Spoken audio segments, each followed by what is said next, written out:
Dear students, आज हम macro economics के फर्स्ट यूनिट का सेकंड चैप्टर लेते हैं।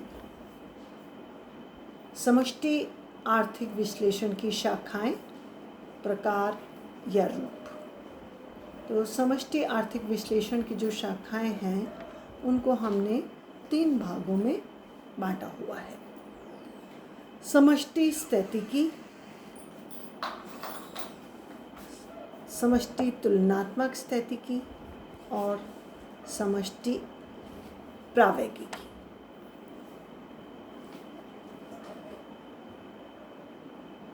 सबसे पहले हम समष्टि आर्थिक स्थैतिकी वाले विश्लेषण की शाखा को लेते हैं, that is macro economic static analysis. यह समष्टि अर्थशास्त्र की वह शाखा है जिसके अंतर्गत किसी समय बिंदु पर संपूर्ण अर्थव्यवस्था की अंतिम संतुलन स्थिति का विश्लेषण किया जाता है। जैसे y = c+i। अब इसमें y = c+i में y राष्ट्रीय आय है, c कुल उपभोग व्यय है और i कुल विनियोग व्यय है। y राष्ट्रीय आय, c कुल उपभोग और i कुल विनियोग है। तो इस चीज़ को अगर हम एक डायग्राम से समझने की कोशिश करें तो नेक्स्ट पेज पे मैं आती हूँ। ये आपके सामने एक डायग्राम है। ये है चित्र 1, समष्टि स्थैतिकी। समष्टि स्थैतिकी को समझाने के लिए हम इस डायग्राम का इस्तेमाल करेंगे। इसमें एक्स एक्सिस पर हम राष्ट्रीय आय ले रहे हैं, क्योंकि ये मैक्रो इकोनॉमिक एनालिसिस है इसलिए इसमें पूरी नेशनल इनकम को लिया जाएगा। और वाई एक्सिस पर हम कुल व्यय और कुल पूर्ति का इस्तेमाल करेंगे। एक्स एक्सिस पर राष्ट्रीय आय, वाई एक्सिस पर कुल पूर्ति और कुल व्यय। और इन दोनों को इक्वेट करने वाली जो लाइन है वो 45 डिग्री पर बनी हुई है, दैट इज y = c+i, जहाँ पर कुल आय कुल पूर्ति या कुल व्यय के बराबर हो जाती है। अब हम देखें कि जब x एक्सिस पर हम देख रहे हैं जहाँ हमने राष्ट्रीय आय ली है, अगर आय कुछ भी ना हो तब भी इकोनॉमी में एक मिनिमम लेवल ऑफ कंजम्पशन रहता है, उसको हम स्मॉल c से डिनोट करते हैं। और ये जैसे जैसे इनकम बढ़ती है कंजम्पशन बढ़ता जाता है। लेकिन इकोनॉमी में केवल कंजम्पशन ही नहीं, टोटल इनकम में से कुछ पार्ट कंजम्पशन का होता है और बाकी पार्ट इन्वेस्टमेंट का होता है। जो हमारी इनकम होती है उसमें से कुछ पार्ट को हम कंज्यूम करते हैं और बाकी बचा पार्ट जो हमारी सेविंग्स होती है उसको इकोनॉमी में हम इन्वेस्ट कर देते हैं। तो ये दोनों मिलकर के बनते हैं c+i। और ये c+i जो कर्व है, इधर हम देख रहे हैं लेफ्ट साइड में, this is i is investment यानी विनियोग है, और ये c+i दोनों मिलाकर के ये जो रेखा बनती है ये रेखा है c+i। और इकोनॉमी में जो इनकम की लाइन और जो कंजम्पशन प्लस इन्वेस्टमेंट की लाइन है, ये दोनों जिस जगह पर एक दूसरे को काटती है, यानी कुल आय और कुल पूर्ति, कुल आय से बनती है कुल मांग और कुल पूर्ति है इस तरफ। तो कुल आय और कुल पूर्ति दोनों जिस जगह पर बराबर होते हैं, जिस जगह पे इक्वेट होते हैं, वो इक्विलिब्रियम यानी संतुलन की स्थिति कहलाती है। उसको कहते हैं हम, इस विश्लेषण को हम कहते हैं समष्टि स्थैतिकी, क्योंकि हम इसको किसी एक समय विशेष पर अध्ययन कर रहे हैं।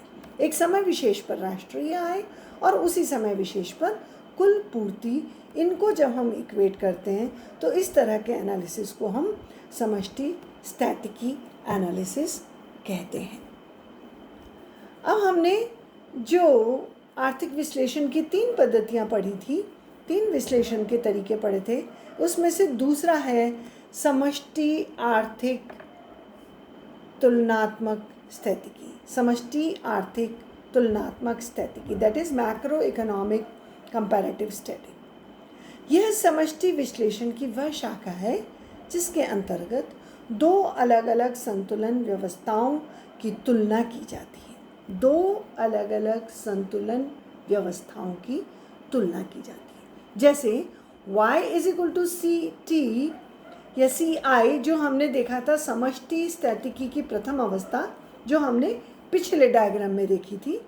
y is equal to C plus I जो समष्टि स्थितिकी है, जो पिछले डायग्राम में हमने इक्विलिब्रियम में आपको बताई थी, वो प्रथम अवस्था या इनिशियल स्टेज कहलाती है। लेकिन अगर हम विनियोग की मात्रा में वृद्धि या परिवर्तन करें तो नया समीकरण बनता है, that is Y T which is equal to C plus I plus delta I, जिसमें डेल्टा आई जो है वो विनियोग में परिवर्तन को बताता है। Delta I is equal to change in investment या विनियोग में परिवर्तन। तो जब हम विनियोग में परिवर्तन करते हैं तो कंजम्पशन प्लस इन्वेस्टमेंट तो वही है, लेकिन विनियोग में परिवर्तन करने से इनकम चेंज हो जाती है, राष्ट्रीय आय परिवर्तित हो जाती है। जैसे जैसे हम इन्वेस्टमेंट को बढ़ाते जाते हैं, विनियोग को बढ़ाते जाते हैं, राष्ट्रीय आय भी बढ़ती जाती है। तो ये जो 2 बिंदु हैं y और yt, इन दोनों बिंदुओं को जब हम तुलना करके देखेंगे तो इन दोनों संतुलन अवस्थाओं का जो तुलनात्मक विश्लेषण है उसे हम समष्टि तुलनात्मक स्थितिकी कहते हैं। इसी चीज़ को हम आगे डायग्राम से एक्सप्लेन करना चाहेंगे, दैट इज़ डायग्राम 2। ये डायग्राम 2 जो है, जो आपके सामने रखा गया है, ये डायग्राम 2 समष्टि तुलनात्मक स्थितिकी संतुलन को एक्सप्लेन करती है। अगेन एक्स एक्सिस पर नेशनल इनकम है, वाई एक्सिस पर कुल उपभोग एवं कुल व्यय आपके सामने रखा गया है, और दोनों को इक्वेट करने वाली जो लाइन है that is y is equal to C plus I. हमारा इनिशियल इक्विलिब्रियम E, इनिशियल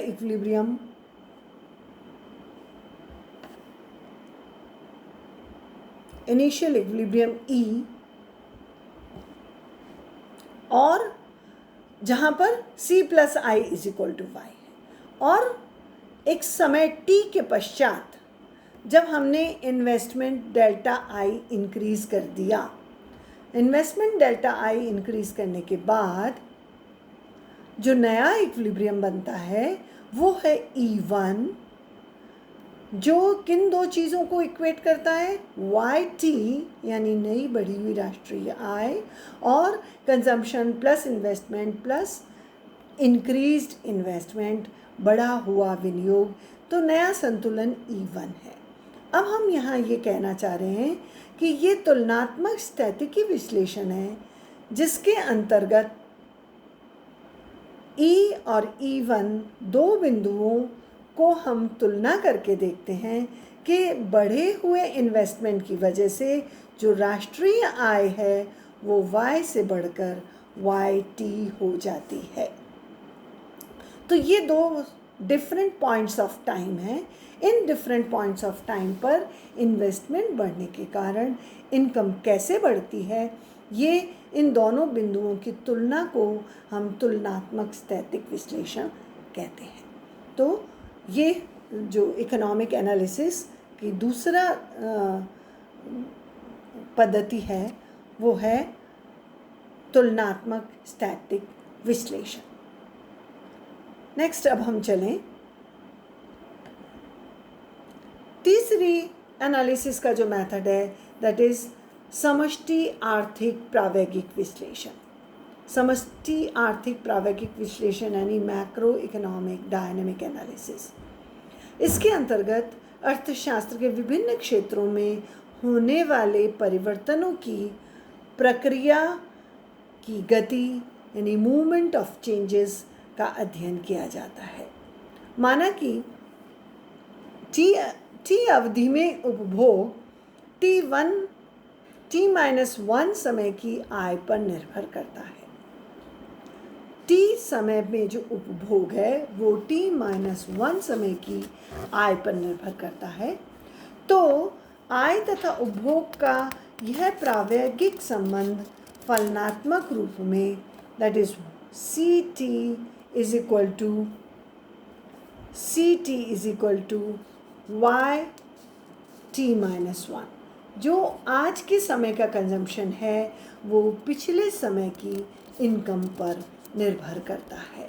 तो इस तरह जब हम किसी एनालिसिस में टाइम एलिमेंट को डाल देते हैं और टाइम के साथ जो प्रोग्रेस होती है उसको जब हम स्टडी करते हैं तो उसको प्रावैगिक विश्लेषण कहते हैं। और इस प्रावैगिक विश्लेषण